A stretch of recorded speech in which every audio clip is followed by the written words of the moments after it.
गावातील भजनी मंडळी, पुरुष मंडळी, महिला मंडळी, नवे नवे सर्व नागपूर ग्रामस्थ वासियांच्या वतीने आजची ही सेवा माझ्याकडे आलेली आहे। त्या सेवेसाठी उपस्थित महाराष्ट्रातील सर्व ख्यातनाम मंडळी, त्यामध्ये हरिभक्ती पारायण, गायनाचार्य, ज्येष्ठ श्रेष्ठ असणारे, आपल्या भागाचं वैभव असणारे, आष्टी तालुक्याचं वैभव असणारे हरिभक्ती पारायण बबन महाराज बळे, त्यांनी सुंदर चाल गायली। त्यांच्या पाठीमाग आपल्याच भागाचं दुसरं वैभव असणारे हरिभक्ती पारायण हनुमंत महाराज खेडकर, त्यांच्या समवेत उभा असलेली सर्व महाराज मंडळी, मला वाटतं तिकडे पलीकडे भोयटे महाराज पण उभा आहेत। भोयटे महाराज काही पाहण्यातले आहेत, काही चेहरे अपरिचित आहेत, पण सर्वांच्या चरणावरती नतमस्तक होतो, आपल्या सर्वांना धन्यवाद देतो। सुंदर अशी माईक सिस्टीम, आणि ज्यांच्यामुळे या कीर्तन सेवेचा योग मला आलेला आहे ते आजच्या संत पूजेचे यजमान, आपल्या नागापूर गावचं भूषण असणारे आमचे श्री शहाजी मच्छिंद्र जगताप, त्यांच्यामुळे या सेवा करण्याची संधी मला या गावामध्ये प्राप्त झालेली आहे, म्हणून त्यांचे आभार मानतो। तेही स्वतः उपस्थित आहेत, त्यांचं युट्यूब चॅनल आहे। त्यांनी सांगितलं आमची बऱ्याच दिवसाची आळंदीला ओळख होती आणि त्यांनी सांगितलं एकदा का होईना आमच्या गावात सेवा करायची, आणि त्या निमित्तानं मला त्यांनी हे दिलेलं निमंत्रण आहे। या ठिकाणी पकवाजावरती उपस्थित महाराष्ट्रातील ख्यातनाम मृदंगाचार्य, आमच्या संस्थेचे ज्येष्ठ विद्यार्थी हरिभक्ती पारायण प्रमोद महाराज भांडवलकर, तेही या ठिकाणी उपस्थित आहेत। रोज आपण ज्यांचा पकवाज श्रवण करतात ते हरिभक्ती पारायण आदरणीय तात्यासाहेब महाराज गरड, त्यांचा पकवाजही ऐकत आहात। रोज पकवाजावर चालणारी बोट आज पीटीओ पण चालतात, आहे की नाही? हा महाराज, ही सेवा आहे, कुणालाही प्राप्त होत नाही। तात्या, खरंच तुम्ही भाग्यवान आहेत, माझे सुद्धा बोट पकवाजावर चालतात पण पीटीओ इतके तुम्ही राईट एकदम।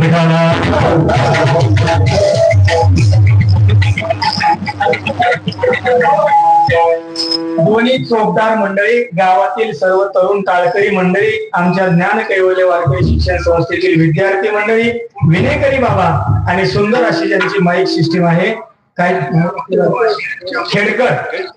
खेडकर महाराज यांची सुंदर अशी माईक सिस्टीम आहे, त्यांनाही धन्यवाद।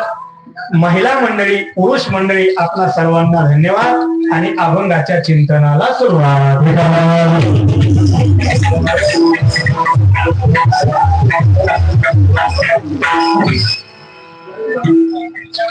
जगद्गुरु तुकोबरायांचा अभंग, या अभंगाद्वारे महाराजांनी उपदेश केलेला आहे। कोणाला उपदेश केलेला आहे? जीवाला केलेला आहे। उपदेश कोणी करावा, कोणाला करावा, कधी करावा, का करावा, कसा करावा, अनेक मुद्दे चिंतनाचे आपल्याला थोडक्यात पाहिजे। एकता सवरला, त्या खाटवांगाला एक उरला होता, मला 5 मिनिटं कमी येत, नारायणाला आता 5 मिनिटच कमी आहेत, आणि 9च्या पुढे जायचं नाही, कारण स्वयंपाक तयार झालाय। कधी मगाच्या धरून माझ्याकडे बघितली।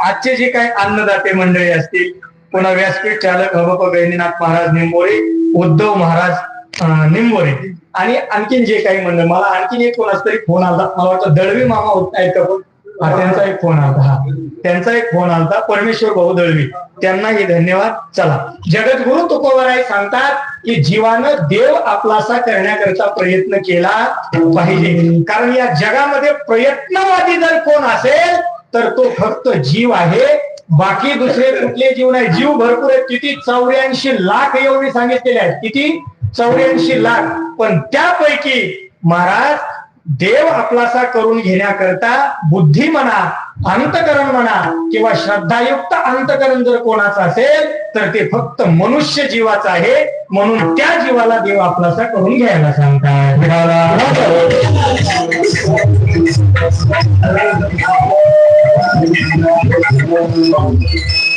माणसाच्या जीवनामध्ये देव आपलासा करून घेण्याचं ज्ञान प्राप्त होऊ शकतं।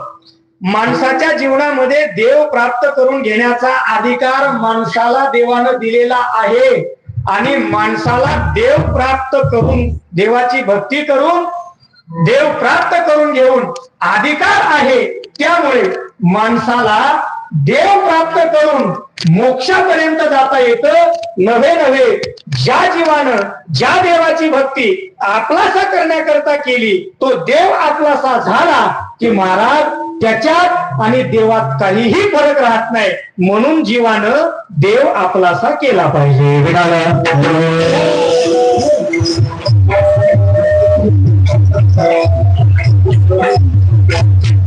आणि देव आपलासा करण्याचा अधिकार कोणाला आहे? तर फक्त माणसाला आहे.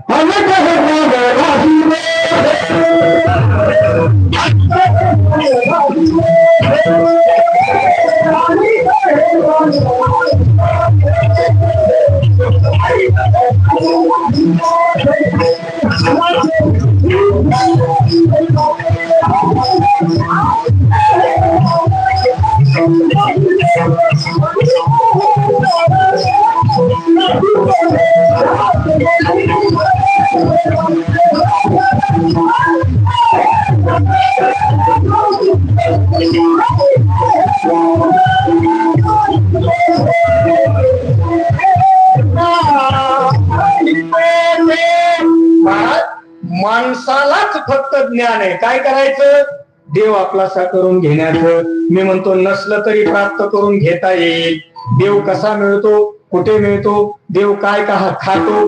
देव काय पाहतो? देव काय ऐकतो? देव कुठे जातो? आणि देव कसा राहतो? हे माहिती करण्याचं ज्ञान किंवा हे माहिती करून घेण्याकरता माणसाला माहिती करून घेता येते. कशाद्वारे? ज्ञानाद्वारे. म्हणून अनेक हे ज्ञान नाही पोटे. आणि एवढंच काय? अधिकार पण नाही, पण माणसाला ज्ञानही आहे आणि माणसाला अधिकारही आहे. महाराज, पशूंना ज्ञान त्याचं अजिबात नाही. पण तुम्ही म्हणता मग देव पशूंना प्राप्त होत नाही का? होतो, त्यांना सुद्धा होतो, पण त्यांना इतक्या लवकर होतो, माणसाला तेवढ्या लवकर होत नाही. का? तर माणसाला अधिकार आहे, तरी माणूस प्रयत्न करीत नाही. माणसाकडे ज्ञान आहे, तो ज्ञान घेऊन तो देव आपलासा करण्याकरता प्रयत्न करू शकतो, पण माणूस प्रयत्न करीत नाही. म्हणून त्याला लवकर प्राप्ती होत नाही. पण ऐका, पशुकडे ज्ञान नाहीये, त्याचा अधिकारही नाहीये, पण तो जर भगवंताला शरण गेला ना, तर देव त्याला माणसापेक्षा लवकर प्राप्त होतो. म्हणून महाराजांनी माणसाला देव आपलासा करून घेतलाय, जनावरांना नाही.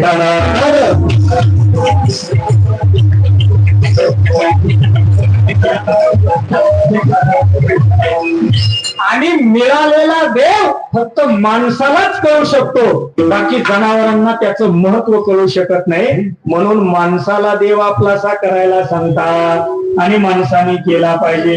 कोणता देव आपलासा करायचा ते पण एकदा आम्हाला सांगा. कारण देवाचे अनेक प्रकार आहेत. किती प्रकार आहेत? आपल्या हिंदू धर्मग्रंथामध्ये असं ऐकायला मिळतं, किती देव आहेत? 33 कोटी. किती देव? बोला. देव चामुंडा अष्टकोटी भैरव.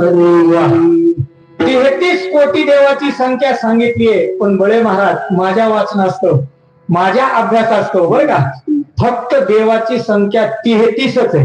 किती? 33 कोटी नाही. तुम्ही कोटी ती कोटी आहे, ती कोटी आहे. मी तुम्हाला सांगेन, पण कोटी खेळताना सांगेन तो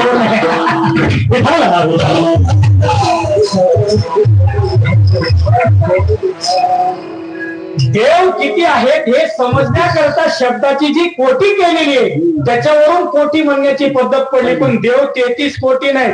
तुमच्याही आज्याने मापले नाही तर माझ्या नाही. मग आता मराठीत सांगतो आहे का नाही? कोणी मापले? कोणी म्हणतोय देव किती? 33 कोटी. देव किती? 33 कोटी. कोणी मापले? काहीच नाही. आपलं एकच काम चालू आहे, पीछे से आया आणि आगे धक्का घेणं हिंदी माहित नाही, काहीच नाही. एक सुभाषितकार फार सुंदर सांगतात बघा, कशामुळं लोकांचं असं काही माहित नाही, काय नाही, फक्त पाठीमागून आलं आणि पुढे चाललं. एक सुभाषितकार सांगतात की बाबा काही घेणं नाही देणं. गतानुगतिको लोके न लोक परमार्थिकः, गतानुगतिको लोके न लोक परमार्थिकः, वालुकालिंग मात्रेन स्वतम नेते ताम्रभाजनम. सुभाषितकार सांगतात गतानुगतिको लोके, भक्ती अनेक दिवसापासून चाललीये आणि इथून पुढे ही चालतच राहणार आहे. करणारच आहेत, वारकरी होणारच आहेत, महाराज होणारच आहेत, भजने होणारच आहेत, चालणारच आहे. पण हे कशा करता चालले हे जर आपल्याला माहिती नाही झालं तर मग काय उपयोग आहे? मग त्याचं असे पाठीमागून आलं आणि पुढं चाललं असं जर म्हणलं तर काही सुद्धा उपयोग होणार नाही. जे करायचंय ते कशा करता करायचंय, का म्हणून करायचंय याचा विचार माणसाने केला पाहिजे.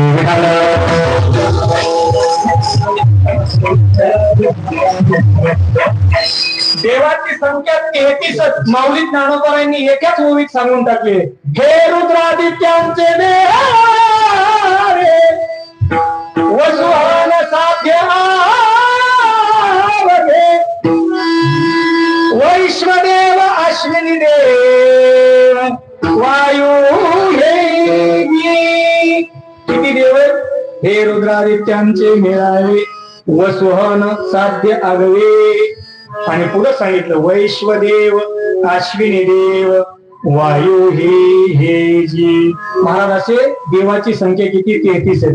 11 रुद्र मापा सांगतो, मापा 11 रुद्र, 8 वसु, 12 आदित्य. किती झाले?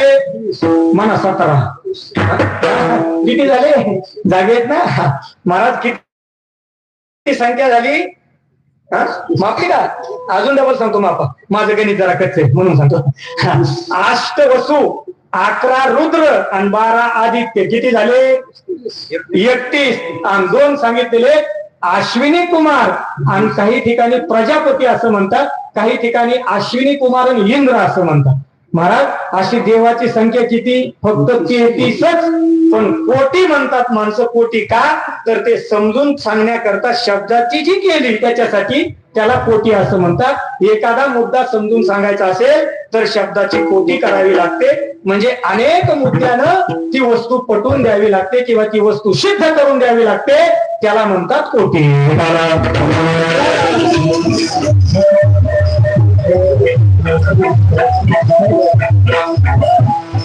आणि मग तो हे विशेषण वापरलेलं आहे महाराजांनी. विशेषण आहे तो देव आपला असा करा. म्हणजे नेमका कोणता?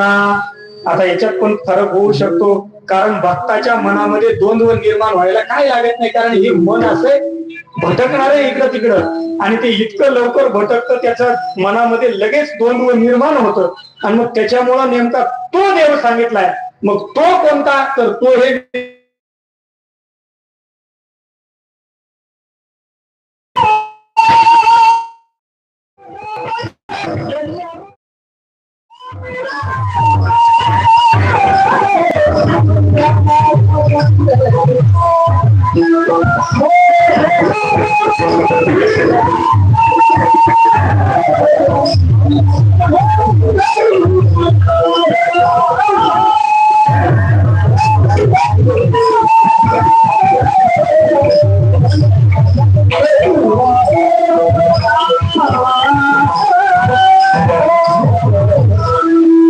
क्या बात आहे. काळी वाजा एकदा महाराज.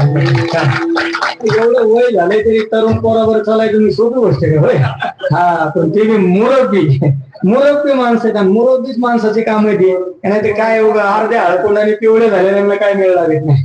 अर्ध्या हळकुंडाने पिवळे झालेल्यांना काय मिळ लागत नाही. चला महाराज, जोया देवांचाही देव बळीया माझा पंढरीराम. तो देव, सगळ्या देवांचा देव जर कोण असेल तर तो पांडुरंग परमात्मा आहे. पांडुरंग परमात्मा आहे. तोच आहे का एकटा? आम्ही तर प्रभू श्रीरामचंद्राच्या जन्म उत्सवानिमित्त, श्रीरामनवमी निमित्त सप्ताह करतो. मग राम इतका पावरवाद देव आहे का नाही? अहो, तो सुद्धा आहे. कारण जेवढे देवाचे अवतार आहेत, अवतार वेगळे वेगळे, कार्य वेगळे वेगळे, पण प्रत्येकाचं तत्व मात्र काय आहे? एकच आहे. एवढे अवतार देवाने घेतले, पण त्या सगळ्या अवतारामध्ये देवाने कार्य फक्त 3च केलेले. कुठले कुठले? फक्त 3च कार्य केले. जेवढे काही अवतार घेतले ना, त्या प्रत्येक अवतारामध्ये दुसरं कुठलंच काम देवाने केलं नाही. फक्त 3च कामं. किती? 3 कामं. कोणते कोणते आहे का? त्या भगवान परमात्म्याने काय कामं केली अवतार घेतल्यानंतर? भगवान परमात्मा स्वतः श्रीमद भगवद्गीतेमध्ये सांगतात, अर्जुना, मी प्रत्येक युगामध्ये अवतार घेतो. कशा करता तुला ऐकायचंय का? अर्जुन म्हटले हो, भगवंता सांगा. आणि मग भगवंत बोलायला लागले, परित्राणाय साधूनां विनाशाय च दुष्कृता धर्म संस्थापनार्थाय समभवामी. कुठल्या अवतारात काय वेगळी कामं केलीत मला सांगा? 3च कामं. परित्राणाय साधूनां घेऊन या चक्रगदा मधाची दंड करीतो. काय करतो? दुष्टांचा काटा काढतो, सज्जनाचं रक्षण करतो आणि धर्माची स्थापना करण्याकरता भगवान अवताराला येतो. बस प्रत्येक अवतारामध्ये एवढेच काम. पण महाराज त्याच्यामध्ये तो सांगितलाय, तो म्हणजे कोणता, तर जगद्गुरु तुकोबरायांना इथे निर्देश असा करायचा माझ्या बुद्धीप्रमाणे. बरं का, तुकोबरायांना काय वाटतं हे मी नाही सांगू शकत आणि कुठलाच महाराज नाही सांगू शकत. बरं का, हा कुठलाच महाराज सांगू शकत नाही. जगद्गुरु तुकोबरायांना काय वाटतं हे विचारायचं असेल तर ते फक्त तुकोबराय सांगू शकतात. पण आपण थोडा तर्क लावू शकतो. जगद्गुरु तुकोबरायांना असं म्हणायचंय, तो म्हणजे कोणता, तर तो सगळ्या देवांचा देव असणारा तो देव, किंवा अनेक अवतार जरी त्याने घेतलेले असले तरी तत्व मात्र एकच असणारा तो देव, नवे कुठल्याही भक्ताची जात न पाहणारा, संप्रदाय न पाहणारा, अजून त्याची भक्ती न पाहणारा, त्याची योग्यता न पाहणारा, त्या भक्ता करता किंवा कुठल्याही भक्तानं हाक मारली अंतकरणापासून ज्या भक्ताच्या हाकेला ओ देतो तो देव, मग तो कुठल्या योनीतला आहे, कुठल्या जातीतला आहे हे काही पाहत नाही. हाक हे गजराज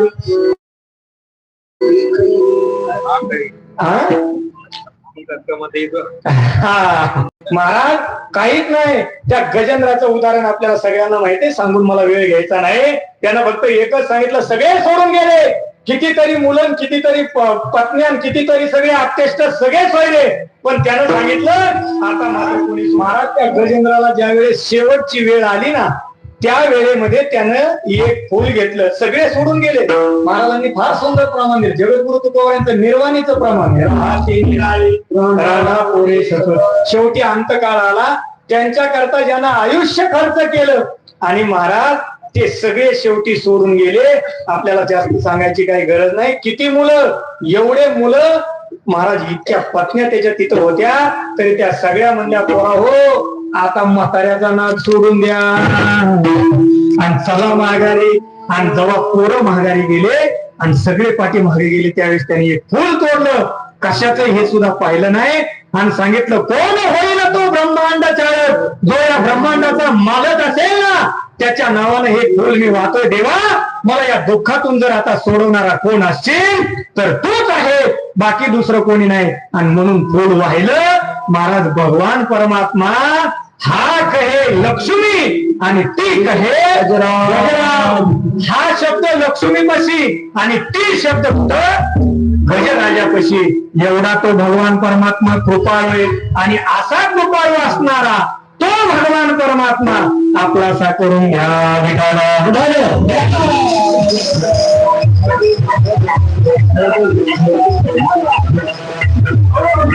बाकी दुसरं या जगातलं काहीच आपलंसं करण्याच्या भानगडीत पडू नका.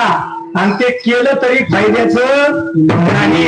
किती पैसा मिळवल्यानंतर सुख मिळेल, किती पाहुणे रावळे असल्यानंतर सुख मिळेल, किती गाड्या असल्यानंतर सुख मिळेल, किती जमीन असल्यानंतर सुख मिळेल, काय काय असल्यानंतर सुख मिळेल, हे सगळं जरी असलं तरी आपल्याला सुख मिळू शकत नाही. ऐका, जमीन नसली तरी चालते, घर नसलं तरी चालतंय, गाडी नसली तरी चालते, एवढंच काय पैसा नसला तरी चालतोय, पाहुणे रावळे नसले तरी चालतात, बायको नसली तरी चालते, लेकरं बाळ नसले तरी चालतात. प्रत्येक जीवाला सुखाची मात्र काय आहे, अपेक्षा आहे. माणसं म्हणतात हे काहीच नसू द्या, पण माणसाला फक्त काय पाहिजे, सुख पाहिजे. आणि मग सुख म्हणजे काय आणि देव म्हणजे काय, तर महाराज म्हणतात बाबा, तुम्हाला सगळ्याला सुख पाहिजे असं जर वाटत असेल तर त्याच्यासाठी सुद्धा तुम्हाला काय करावं लागेल, देवच आपलासा करावा लागेल.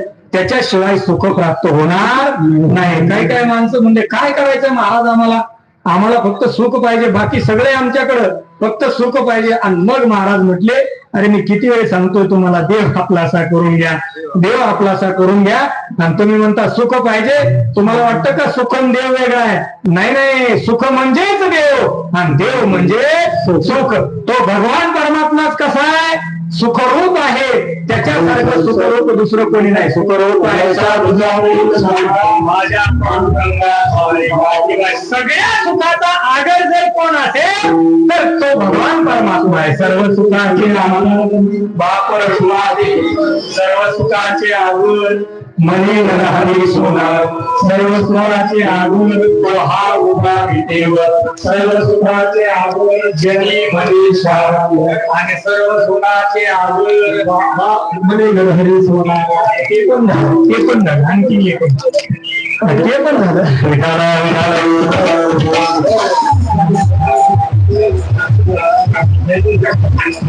आणखी एक आहे बघा पाच आहे हा महाराज सगळ्या सुखाचं आगर जर कोण असेल तर तो देव सुख म्हणजेच देव आणि देव म्हणजेच सुख नाव दोन आहे पण वस्तू मात्र काय आहे एकच आहे माऊली ज्ञानोबारांनी फार सुंदर उदाहरण दिले माऊली ज्ञानोबाराय सांगतात शब्द दोन असू शकतात पण वस्तू मात्र एकच आहे माऊली ज्ञानोबाराय सांगतात दिवा आणि प्रकाश नाव किती झाले दिवा आणि प्रकाश नाव किती झाले बोला नागापूरकर दोन झाले आहे की नाही दोन झाले महाराज दिवा आणि प्रकाश नाव दोन झाले पण वस्तू किती झाल्या एकच असा काही आहे का दिवा वेगळा आणि प्रकाश वेगळा आणि असं जर असेल तर मग घोटाळा होणार काय घोटाळा होणार दिवा विझवला तरी प्रकाश तसाच राहणार काही गरजच नाही आणि प्रकाश पाहिजे असेल तर दिव्याची काही गरजच पडणार नाही नावं दोन आहेत पण वस्तू मात्र एकच आहे माऊली ज्ञानोबा म्हणतात ज्या क्षणी दिवा विझवला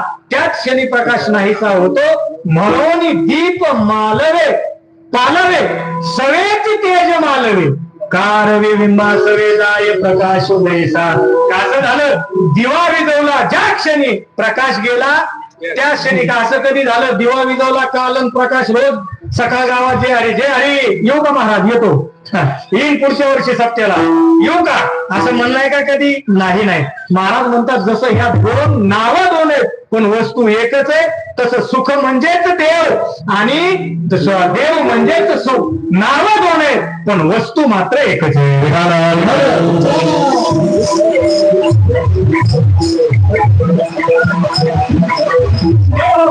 आणि म्हणून देव आपलासा करून घेण्याकरता प्रयत्न करा महाराज आपण प्रयत्न करत नाही असं नाही रात्रंदिवस प्रयत्न करतो पण काही का होईना पद्धती आपली चुकते महाराज कितीतरी जणांनी देव आपलासा करून घेण्याकरता प्रयत्न केला पण नाही त्यांच्या स्वप्नात सुद्धा आला नाही कधी भेटला तर नाहीच पण स्वप्नात सुद्धा नाही 60-60 हजार वर्ष तपश्चर्या केली झाडाचा पाला खाऊन अनेक कारणाने तपश्चर्या केली अनेक भक्ती कशीही कुठल्याही पद्धतीनं भक्ती केली पण नाही जमलं योग साधनेच्या द्वारा गेले तरी देव नाही भेटला नाही का नाही आपलासा झाला महाराज भजनाच्या माध्यमाने गेले भक्तीच्या माध्यमाने गेले अनेक जी साधनं सांगितलीत ना त्याला मिळवण्याकरता त्या सगळ्या साधनाने गेले अनेक साधनांच्या खटपटा केल्या पण नाही जमलं नाना साधनाच्या केल्या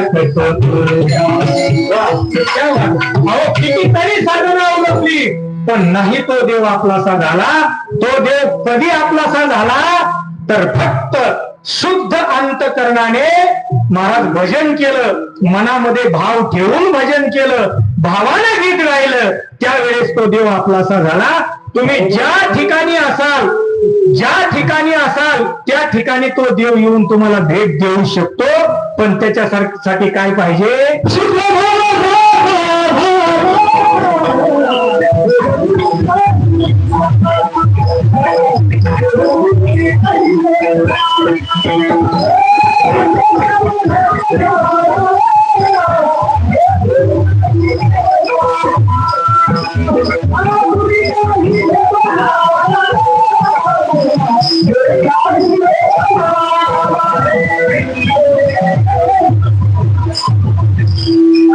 फक्त शुद्ध भाव पाहिजे शुद्ध ज्याचा भाव झाला दोरी नाही देव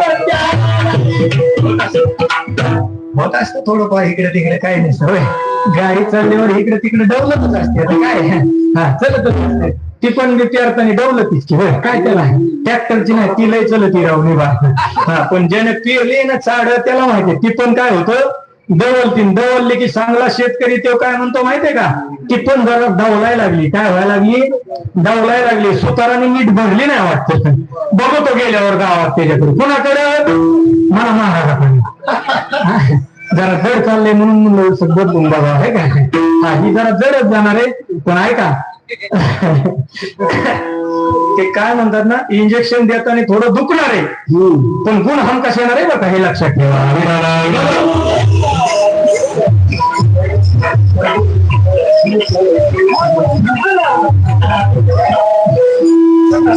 महाराज, दुरी नाही देव त्याला ज्याचा भाव शुद्ध झालाय. आणखीन तुकडोबर आहे प्रमाण आपण ऐकतो बघा. भाव जर शुद्ध असेल तर देव तुम्हाला असेल त्या ठिकाणी येऊन भेट देऊ शकतो. शुद्ध भाव पाहिजे, नाही तर मनामध्ये भाव नाही. आणि काय महाराज म्हणले काय मनामध्ये भाव नसते, तुम्हाला काय वाटतं? तुकडोजी महाराजांचं प्रमाण आपल्याला सगळ्यांना पाठ आहे. मनी नाही भाव मनी देवा मला भाव, मनी नाही भाव मनी देवा मला भाव, देव आशान पावायचा देव काय देव काय देव काय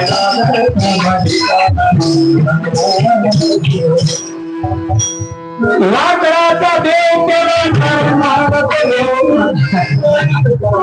लाकडाचा देव त्याला सुंदराचा देव, दगडाचा देव त्याला वडाचा देव. ऐकलं ना, पण हे महाराजांनी सांगितलं फक्त भाव पाहिजे. भाव जर असेल तर तो देव आपला होऊ शकतो, पण भाव नाही ठेवला तर होऊ शकत नाही. म्हणून तो देव आपलासा करून घ्यायचा आहे. ऐका, तो म्हणजे कोणता? तर सांगितले एको देव. बस, या जगामध्ये जर सत्य काय असेल तर जग मिथ्य आणि ब्रह्म सत्य, सर्वम खलविदम ब्रह्म. बस, बाकी काही नाही. तो एक तत्व असणारा जो देव आहे तोच आपलासा करून घ्या. महाराज म्हणतात आम्ही सुद्धा तो एकच आपलासा करून घेण्याकरता प्रयत्न केला. आम्ही बाकीच्या देवाच्या पाठीमागे लागलो नाहीत, लागणार नाही. एक गावे आम्ही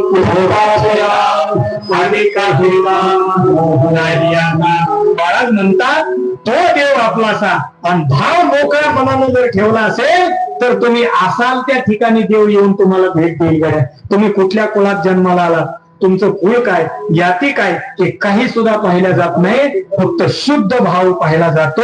शुद्ध ज्याचा भाव झाला आणि दुरी नाही देव त्याला. म्हणून महाराज म्हणतात देव आपलासा करायचा असेल तर निर्मळ चित्तानं त्याचं भजन करावं लागेल आणि चित्त निर्मळ करावं लागेल. मन शुद्ध जर असेल तर महाराज त्याच्यात तो भगवान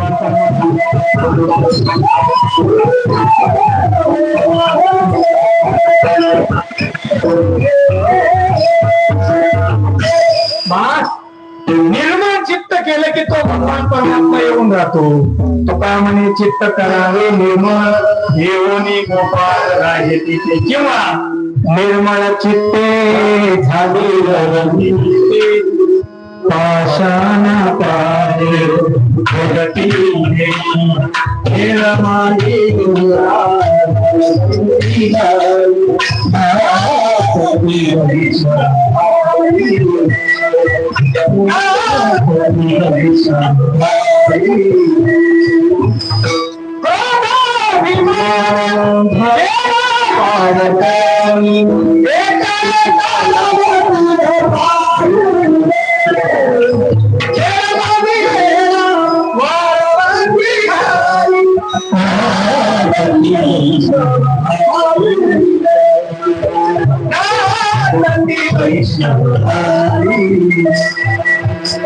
बस असं चित्त करा. असं चित्त कुणी केलं? अनेक भक्तांनी केलं. श्रीरामनवमी निमित्त आहे. उद्या प्रभू श्रीरामचंद्रांचा जन्म होणार आहे. रामायणातच उदाहरण पाहून आपण पुढे चलू. प्रभू श्रीरामचंद्राच्या संबंधाने ज्यावेळेस विचार केला जातो त्यावेळेस अरण्य कांडामध्ये रामायणामध्ये आलेलं उदाहरण आहे. आपल्याला सगळ्यांना माहिती आहे, भिल्ल जातीमध्ये जन्माला आलेली शबरी माता.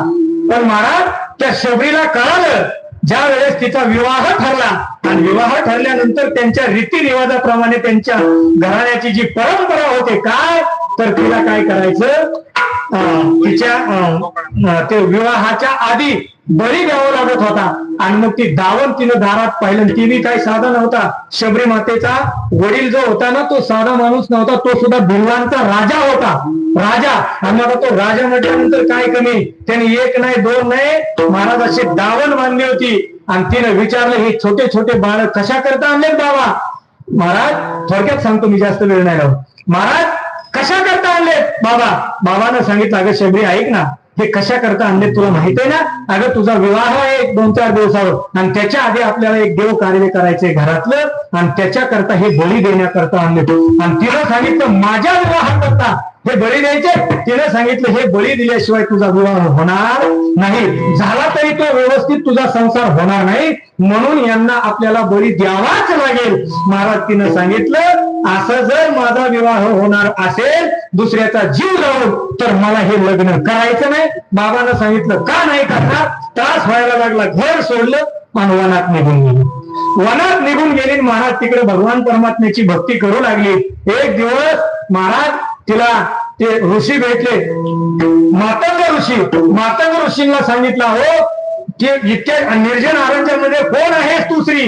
तिने सांगितलं मी अशी अशी आहे, शबरी आहे, आणि मी याच्याकरता घर सोडलेलं आहे. ठीक आहे म्हणले, काही काळजी करू नको, एक दिवस तुला तो भगवान परमात्मा भेट देईल. कधी देईल म्हणले ते मी सांगू शकणार नाही, पण तू एक काम कर, रोज माझ्या आश्रमाची सेवा करत जा आणि भगवान परमात्म्याचं नामस्मरण कर.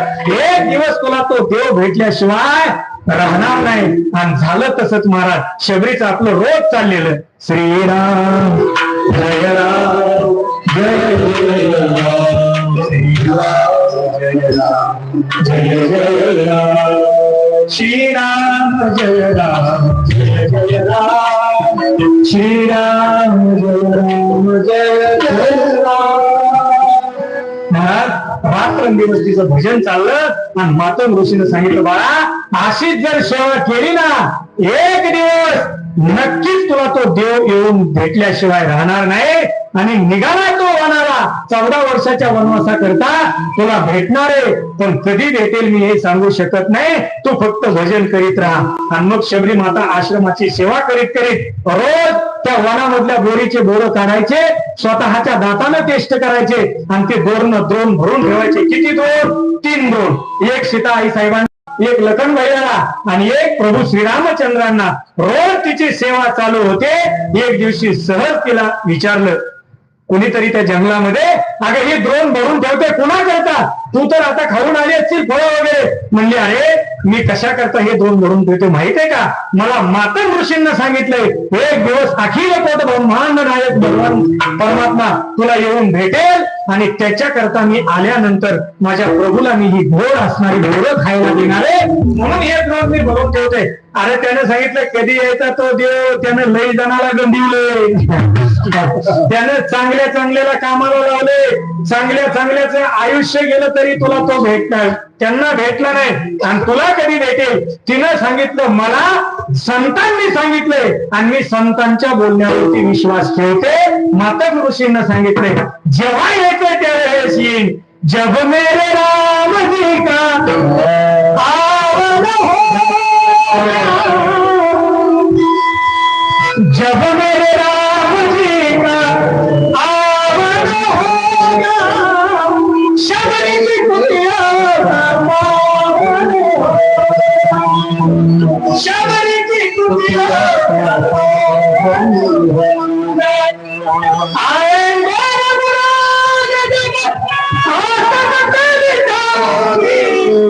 मीठे मीठे भेड़ अपने हाथों से खिलाऊंगी, साथ साथ लखन जी का दर्शन होगा, जब मेरे राम जी का आवन होगा. बरं ज्या वेळेस येतील ना त्यावेळेस पण मी नक्कीच त्यांच्या चरणावरती नतमस्तक झाल्याशिवाय राहणार नाही. आणि आपल्याला सगळ्यांना माहिती आहे महाराज भगवान परमात्मा त्या शबरीच्या आश्रमाला भेट दिल्याशिवाय तिथून पुढे गेले नाही. महाराज असा तो देव, तो काहीच पाहत नाही. कुणीही असो, कसेही असा, ज्या प्रकारचे असाल त्या प्रकारचे कसेही या, खतरनाक यावे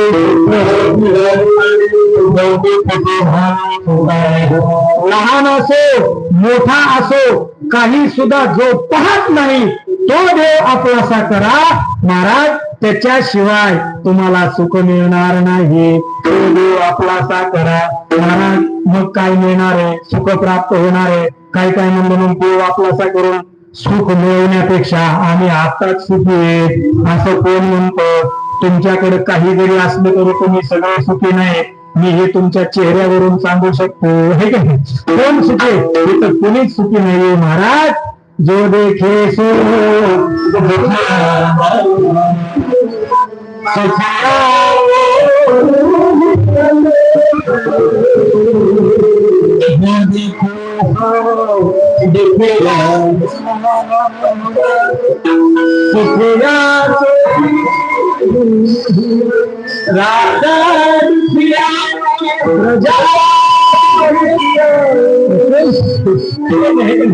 आता तुम्हाला खाली बसणारा वाटतं महाराज लय नाही, पण इथं उभं राहिल्यावर कळतो है की इथं उभं राहिलं काय महाराज महाराज तर असा भेटला तो म्हणला काय कीर्तनाचं तिकडचं 5-10 मिनिटं, तिकडचं 5-10 मिनिटं, तिकडचं 5-10 मिनिटं सांगायचं 1 तास कटून म्हणलं उभा राहून कळून तुला काय सांगतो म्हणला पाठ करून सांगायचं नाही तर पाठ करून सांगायचं म्हणलं पाठ करून सांगायचं म्हणलं इथं उभा राहिलं ना 10 पानं जरी पाठ केलेले असते ना इथं उभा राहिल्या त्या 10 पानातली एक वेळ जरी आठवली ना तरी मी तुमच्या चरणावर नसतो.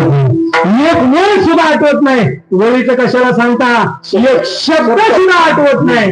महाराज एवढी परिस्थिती बिकट आहे, पण माणसं काही बोलतात कसे, माणसाला तोंड दिलंय म्हणून माणसानं काहीही बोलू नये. काय बोलावं, फक्त देवाचं भजन करावं, त्याच्याकरता हे मुख दिलेले. कमल सुंदर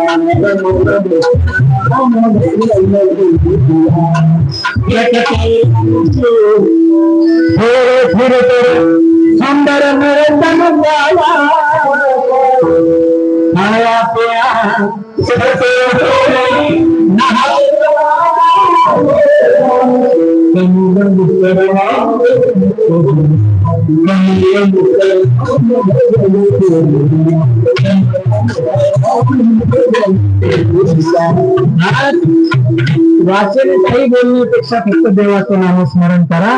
नामस्मरण केलं की तो देव आपलासा होतो. अनेक जणांनी केला, महाराज म्हणतात तोच देव आपलासा करून घ्या, बाकी दुसऱ्याच्या नादी लागू नका. ज्यानं अनेक भक्तांची कृपा केलेली त्यांचं काहीच पाहिलेलं नाही असा तो देव आपला तो देव कशा करता महाराज म्हणतात ते विन जीवा सुख नाही. कारण इथं बसलेल्या प्रत्येक माणसाला विचारा, ते म्हणते देव नाही मिळाला तरी चालते पण सुख मिळालं पाहिजे. ठीक आहे, सुख मिळालं पाहिजे. प्रत्येक कोणी असो, मी असो तुम्ही असो, प्रत्येक जणाची आपली धडपड चालू आहे. कशा करता, सुखा करता. रात्रंदिवस तळमळ आपण करतो, सुखा लागे करीशी तळमळ. सुख मिळवण्याकरता रात्रंदिवस धडपड करतो, पण सुख मिळाले का, कधी मिळणार आहे सांगताच येऊ शकत नाही. महाराज म्हटले काहीच नाही, सुख मिळणार कधी, देव आपलासा करून घेतल्यानंतर. आणि एकदा का देव आपलासा केला की तुम्हाला सुख पुन्हा मिळवायची गरज नाही. कारण देव आणि सुख नाही, सुख म्हणजे देव आणि देव म्हणजेच सुख. कारण सुखाच्या बाबतीत प्रत्येकाची आवड. एखाद्या वेळेस लोक देव नको म्हणते आणि झालं बी कसं, जगद्गुरु तुकोबांनी देव मिळवल्यानंतर तो देव म्हणले लोकांना दिला पाहिजे. आणि आमचं असे, आम्ही स्वतः एकटे काही खात नाही, आम्ही सगळ्यांना वाटून पण आम्ही वाटून खातो. मला मिळालाय लोकांना सुद्धा मिळाला पाहिजे. मिळालेला देव जगद्गुरु तुकोबांनी दुर्डीत भरला आणि लोकांच्या दारात गेले, ऐका देव घ्या, देव घ्या, देव घ्या, कोणी देव घ्या, ऐका लोकांनी महाराज ज्यांचे घर उघडे होते त्यांनी कडे लावल्या, बाहेरून नाही आतून. महाराज काय नशीब फुटतं, महाराज आतून कड्या लावल्या सांगायला लागले, महाराज तुमचा देव आम्हाला लागेल, तुमचा देव लागत नाही. महाराज म्हणले ठीक आहे, नका देव घेऊ. महाराज बाहेर आले आणि महाराज मोठ्यानं आवाज दिला, देव लागत नसला तर नका घेऊ, पण सुख कोणाला पाहिजे. सगळेजण म्हणले महाराज मला पाहिजे, सगळ्यांनी हात वर. महाराज म्हणले सुख म्हणलं तर सगळे हात वर करायला लागले. आणि देव म्हटलं तर नको म्हणतात. बरं किती पाहिजे? नारायण महाराजापासूनच सुरू मी सांगितलं 5 किलो पाहिजे. बा प्रत्येकाने एक जणांनी सुरू केलं. कोण म्हणलं ज्याला जेवढं पाहिजे प्रत्येकाने. महाराज म्हणले देव पाहिजे का म्हटलं तर नको म्हणतात, आणि सुख पाहिजे म्हटलं तर किलो मागता. बापाची पेंडे का रे? मिळणार का? अरे सुख तसं मिळत नसतं. आणि मग महाराज म्हणले सुख किलोवर नाही मिळत. देव जरी तुम्हाला सुख पाहिजे असेल ना, कारण सुखाच्या बाबतीत सगळ्यांची आवड एकच सांगितली आहे. कारण एकाला एक आवडत नाही, एकाला सर्व आवडत नाही, आणि सर्वांना एक आवडत नाही. असा आवडीचा विषय वेगळा वेगळा प्रत्येकाच्या. पण महाराज सुखाच्या बाबतीत कोणालाही विचारा, प्रत्येक जण काय म्हणेल? मला सुख पाहिजे. असं कोणी म्हणेल? नाही बाबा सुख काय करायचं सुखाचे घेऊन नको नको नको नको असं म्हणून तोंड नाही म्हणणार. मला सुख पाहिजे म्हणतोय. कारण बाकीच्या बाबतीत आवड सगळ्याची वेगळी वेगळी सांगितलेली. कारण मुलाच्या बाबतीत आवड वेगळी सांगितलेली. महाराज ज्याचा मुलगा चुकीचा निघतो, जो पुत्र लोभ्या असेल त्याला मुलगा आवडेल, पण जो पुत्र लोभ्या असेल त्याला मुलगा आवडणार नाही. जो विषय चिंतन करीत असेल, ज्याला विषयाची आवड त्याला विषय आवडत असतील. पण महाराज काही माणसं असे त्यांना विषय अजिबात आवडत नाहीत. असे कितीतरी आपल्याला उदाहरणं सांगता येतील. महाराज ऐका, ज्याला पुत्राचा लोभ आहे, महाराज तो पुत्राचं काही जरी अपराध झाले तरी तो पोटात घातल्याशिवाय राहणार. आमचा पोरगा तसा नाहीच म्हणून, तसा नाहीत. कितीही का तर त्याला फक्त पुत्राचा लोभ आहे. पण ज्याला लोभ नाही ना, तो म्हणतो आमचा चुकलाय ना, तिथंच धरून तुडवायचं, तिथंच तुडवायचं, अजिबात त्याला मोकळं सोडायचं नाही. पण ज्याला लोभ आहे ना ते नाही महाराज, असं सांगितलं जातं. म्हणून तर आपल्याकडे म्हणे लोक म्हणजे जाऊ द्या त्या पोराच्या कशाला नादी लागतात, ते पोर घेतच नसून त्याचा बाप देत असला आहे का नाही. म्हणून आपल्याकडे म्हणे बाप तसा कुंभार तसा. हा पुढे आणखीन अर्धी म्हण आहे ना, आहे का? येते का तुम्हाला? मी सांगतो 50 रुपये द्या. पुन्हा कीर्तन म्हण अशी आहे, बाप तसा भेट, कुंभार तसा लोटा, गुढी तशी नेक, माय तशी अशी पूर्ण म्हणे, अशी पूर्ण म्हणे, आहे की नाही. महिला मंडळी तुम्ही आता काही सुना म्हणून आल्या, तर सुनाला स्वयंपाक घरी जरी नीट नाही झाला तर तिथं काय म्हणतात? महाराजांनी असं शिकलं असं म्हणतात का? तिथं काय म्हणतात? येतो का स्वयंपाक? येतो. भाकरी शास्त्रात का कोण म्हणतं असं? सासू. येते का भाकरी? येतं का कालवण? येते का भाजी करायला? काही करायला लावलं, शिरा करायला लावलं तर चिकटम गोळ्या करून फुला, चिकटम गोळ्या असला चिकटम काय काय मावलं शिरा जेवण करतात. जाऊ दे आता सांगायला वेळ नाही. जाऊ चिकटम गोळ्या, पाणी टाका, तूप टाका, काही टाका, चिकटम गोळ्या. खाणाराने कोंडा टाकला, खालचं खाली वरचं वरी त्याला चिकटम गोळ्या शिरा. चला महाराज असं येतं का काही? कोण म्हणते? सासू म्हणते. आणि मग ती काय म्हणते? आईनं असं शिकवलंय का? आहे का नाही? आईनं. मग कुणाला बोलल्या जातं? घोडी तशी नेक माय तशी. आपल्याकडे म्हणे बाप एक असाच आणि बेटा एक असाच. एक छोटं उदाहरण सांगतो म्हणजे लक्षात येईल. महाराज एक पोरग चुरून आंबे खायला गेले. चुरून आंब्याचा राखलेला भाग होता, चुरून आंबे खायला गेलो. त्या मालकानं पाहिलं, म्हणलं असल्या उन्हाळ्याचं मी आंब्याचं रक्षण केलंय, डोक्यावर नेऊन पाणी घालतोय आणि ह्याला काय सुचली बुद्धी. आणि दुपारा आलाय, भर दुपारी माझ्या बेक्तर आंब्यावर पडतोय, आंबे काढाय निघालाय. चांगले हापूस आंबे लावलेले होते. महाराज ते पोरग गेलं, सरसर झाडावरती चलला. हा मालक खालून गेला, काठी घेऊन म्हणला, उतर खाली.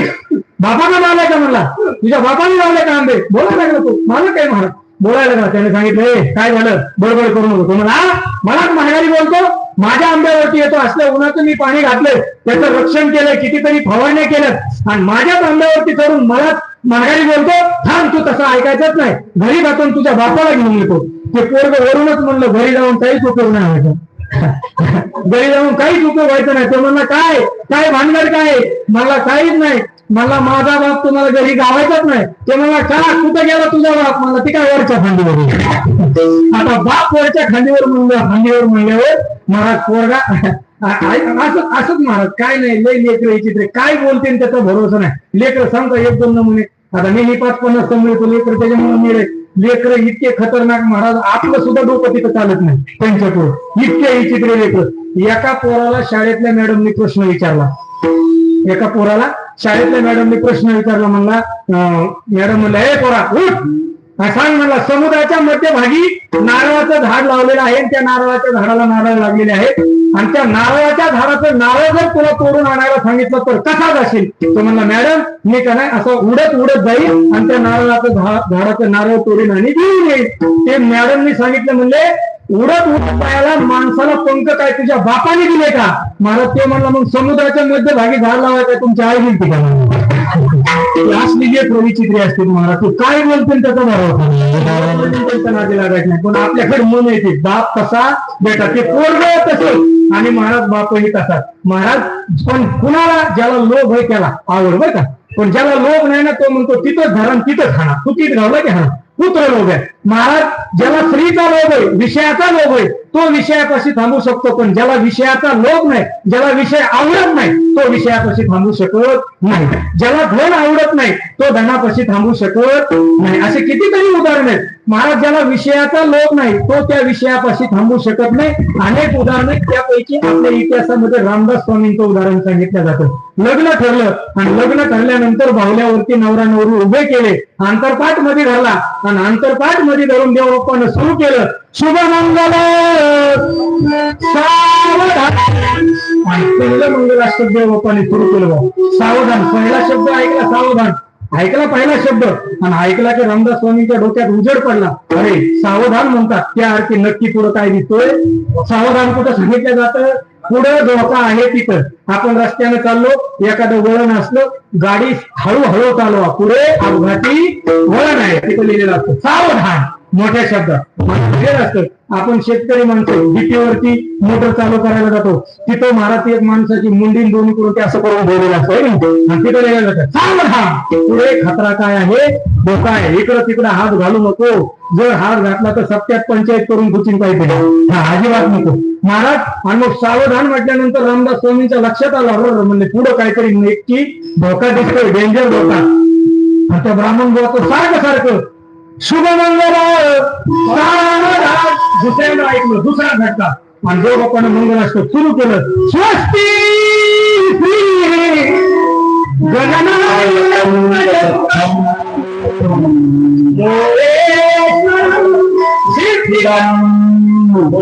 जे आलेले नाहीत ना जे आले नाहीत ना ते काय म्हणतात ते माहिती का आपण चुकवला एवढं लवकर म्हणतो भूलच पुन्हा पत्रिका नाही देवबाप्पा नाही महाराजाच्याच हाताने भराचा सुरू करायला पाहिजे. आणि मी गावात असताना जमलंच कसं महाराज बघा हा असलं ऐकल्यावरच काउंटर करूनच ऐकते बघा माणसं. आणि सुरू केलं पुन्हा झालं शुभमंगला लक्ष्मी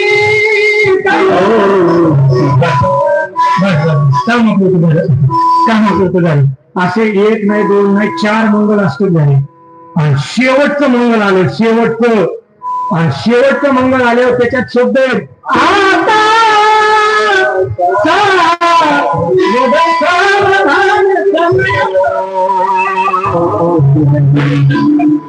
असं जर ऐकलं तुम्ही ते लग्न काम होतं चांगलं नक्की फोन येते मला एक दोन तरी म्हणा. महाराज शेवट सांगितलं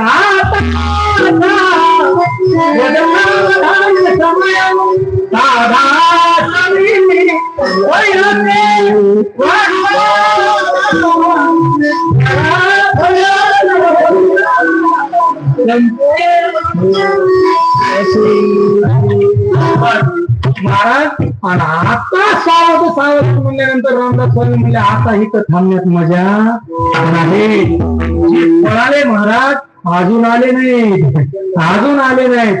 याला म्हणतात ज्याला स्त्री विषय आवडत नाही तो पळून जातो, पण महाराज ज्याला आवडतो ना तो तिथं थांबतो. आणि मग महाराज इतक्या वेळेस सावधान म्हणून सुद्धा जो नवरा मुलगा ऐकत नाही तिथंच थांबतो. लोक शेवट त्याच्या बाबतीत टाळ्या वाजवितात. शेवटचं मंगल अष्टक वधूवर एक चिरंजीव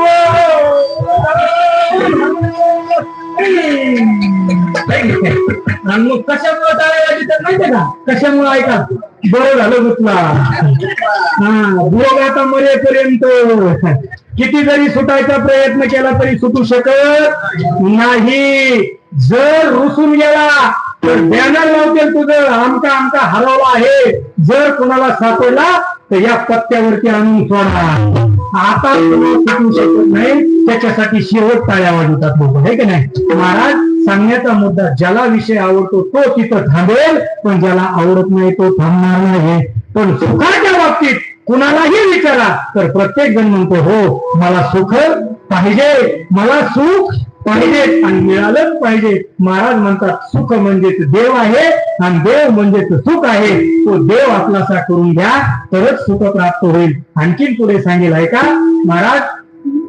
एक श्रीमद भागवतामध्ये वर्णन आलेले, एका स्त्रीने सांगितलं मला आई व्हायचंय, पण आई व्हायचंय पण 9 महिने 9 दिवस गर्भ पोटामध्ये वागवायचं नाही, मला प्रसूती काळाच्या कळा सोसायच्या नाहीत आणि मुलाच्या लालन पालनाचं दुःख मला सहन करायचं नाही, पण आई व्हायचंय. होता येईल का असं? नाही होता येणार. महाराज पण एक जण म्हटली, कोण म्हणली? श्रीमद भागवत महात्म्यामध्ये महाराज कोण म्हटली? आत्मदेव नावाची पत्नी धुंडली. तिने सांगितलं मला आई व्हायचंय पण मुलगा गर्भ पोटामध्ये वागवायचा नाही, लालन पालनाचं दुःख मी सहन करणार नाही आणि प्रसूती काळाच्या कळाही मला सोसायच्या नाही, पण आई व्हायचंय. तिला सांगा तुला तसं आई होता येणार नाही. एक जण म्हणला मला नातू पाहिजे, नातू काय पाहिजे? नातू पाहिजे, नातू. नातू अंगा खांद्यावर खेळण्याचं काय सुख असतं? ज्याला नातू आहे त्यालाच माहिती, ज्याला नाही त्याला काय कळतंय. 3 किलोचा विना घे म्हटलं तर म्हणतो मला झेपणार नाही. 15 किलोचा नातू गावभर घेऊन ठेवतो, आपल्या पत्याचं पोर आहे बरं का, पोर आहे. नातू आनंदच असतो ना तो, आणि पेढे पण वाटतो, आहे की नाही. महाराज आनंद असतो. महाराज त्याने सांगितलं मला नातू पाहिजे पण मुलगा नको आहे. होईल का नातू? नाही. ज्याला नातू पाहिजे त्याला मुलगा असायलाच पाहिजे. आणखीन एक उदाहरण सांगतो. महाराज गावरान गाईचं दूध एक जणाला पाहिजे होतं, पण त्याने विचार केला गाईला चारतो मी, खुराक पाणी मी करतो, सोडबांध मी करतो, गाईला फिरून मी आणतो, पाणी मी पाडतो, सगळं मी करतो, आणि धार काढायच्या टायमिंगला या वासराला मध्ये कशाला सोडायचे? मी अजिबात ह्याला सोडायचो नाही. महाराज तांब्यात चरवीमध्ये पाणी घेतलं आणि धार काढायला गेला गायचं. आता ती गावरान गाय होती, मी जरशी सांगत नाही बरं का, गावरान गाय. महाराज त्या गायीनं पाहिलं म्हणजे माझ्या लेकराला न सोडताच निघालाय वाटतो, माझ्या लेकरा करता मी दूध देते आणि हा माझ्या लेकरावरती अन्याय करतोय. तिने असं महागवळून बघितलं, सांगते त्याला आणि मग ते आलं पुढं, आणि आल्यानंतर पुढं काशेत बसलो वजनात महाराज, आणि काशेत हात घालणार, गायीनं लाता मारायचं. महाराज चष्मा एकीकडे पडला, मोबाईल एकीकडे पडला, पेनचं खोकडं एकीकडे पडलं. गाय धावली. महाराज रौद्र रूप गायीनं धारण केलं, त्याला उताना पडला, त्याच्या छातीवरती मन करून मग वरडायला लागला, नारायण महाराज पळा, देवी महाराज पळा, हनुमंत महाराज पळा,